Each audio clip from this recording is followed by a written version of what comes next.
Hi everybody and welcome to the World of Micah. Today we are here at Universal Studios, Florida. I am currently hanging out in Sting Alley, just looking at the facades and reminiscing about past trips here to Universal. A lot has changed in this park, that's for sure. A lot of events have happened in this park. A lot of things have had their grand opening. A lot of things have sadly closed and gone away forever.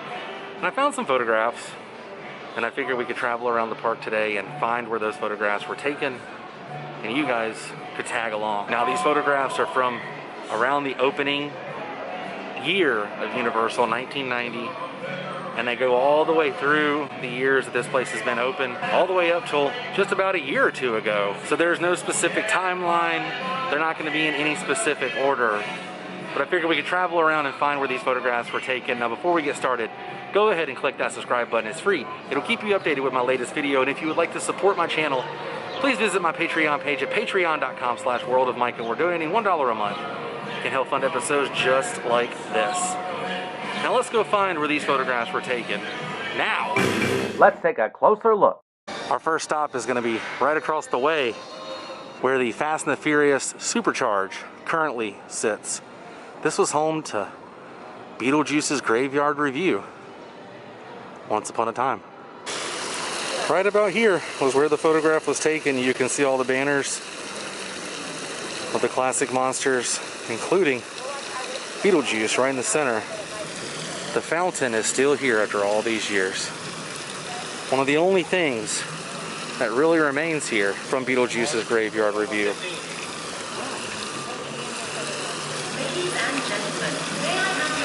And then this is what it looks like current day, 2020. Only thing that remains is the fountain in this area.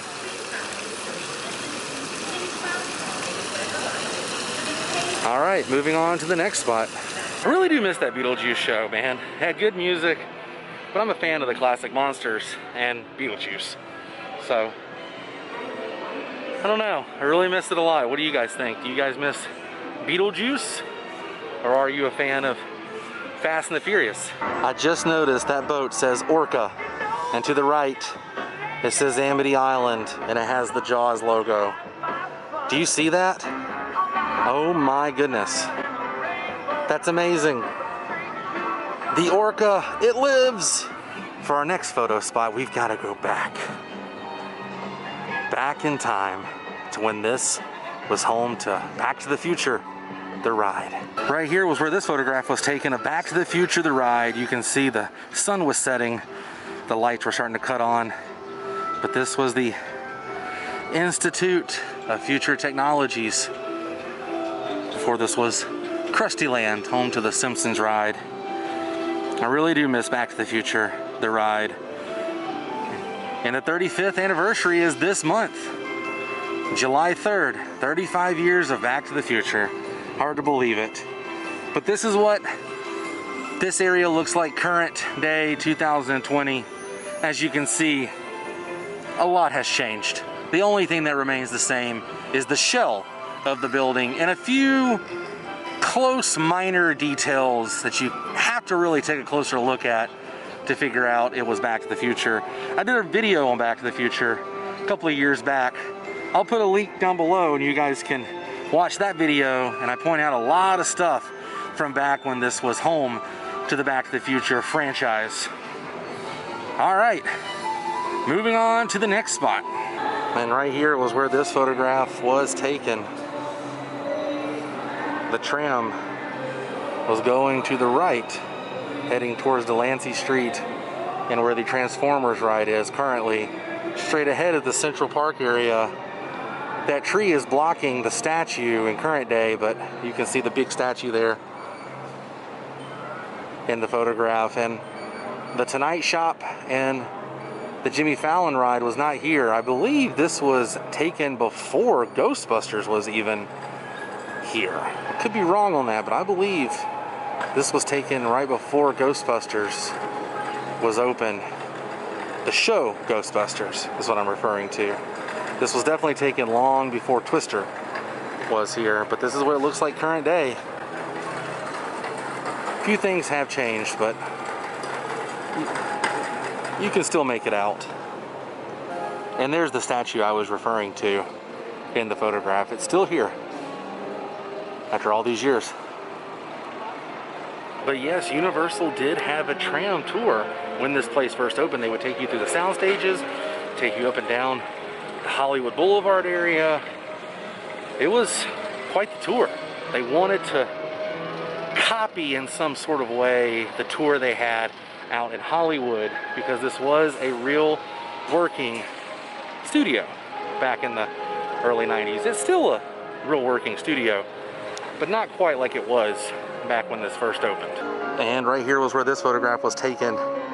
You can see the Ghostbusters sign hanging right where that track is of Rip Ride Rocket busting through the building. The New York Public Library is still here. A lot has changed, but for the most part, you can totally make things out, because not everything has changed.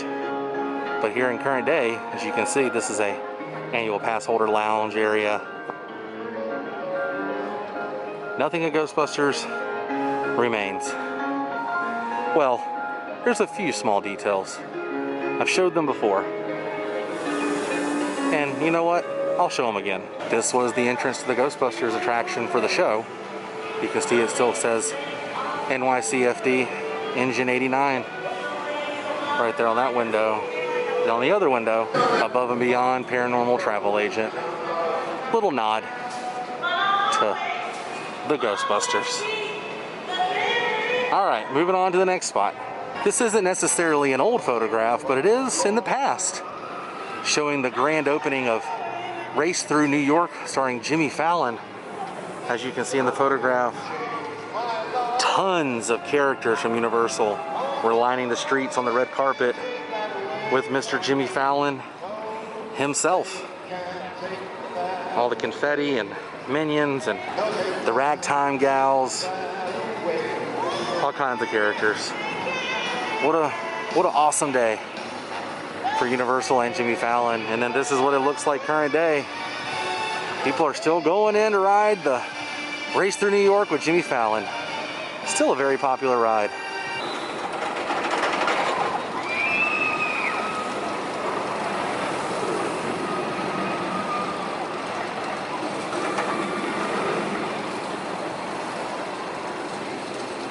Now before this was Despicable Me, Minion Mayhem, this was home to Jimmy Neutron. He had his own attraction here. You can see on the building they had Nickelodeon and Jimmy Neutron, the Fairly Odd Parents, and a few other cartoons all painted along the soundstage. And then this is what it looks like current day. You have to go through Gru's house. That's what the first thing you do, is go through Gru's house to get into the attraction. And I know some of you are going to say, no, this was the Hanna-Barbera, the Fantastic World of Hanna-Barbera ride. Yeah, it was. But it was also Jimmy Neutron at one point. And I've never actually documented that, so I wanted to show that today. All right, we're going to move on to our last photo right now. And it was taken right about here on the grand opening of the Today Cafe, based on the Today Show on NBC. Look at all the confetti. And they had some of the cast from the Today Show. You can see all the people standing there. If you were here for this grand opening, comment below, let me know. Super awesome to see grand openings happen in theme parks. There's definitely some theme park history happening right there. And then this is what it looks like current day. Still thriving. And it's still new to me. I mean, it's still new in the park, but it's still brand new, even though it's been here for a little while. And with that, our adventure has come to an end, but it was a ton of fun walking around and comparing photographs to current day 2020. But it's time to say goodbye. If you enjoyed this episode, please give me a big thumbs up. Shout out to all of you who originally took these photographs. Thank you for allowing me to take them, share them with the world, and compare what the park looks like nowadays. But I will see you guys tomorrow on a brand new episode. Until then, stay weird. Goodbye.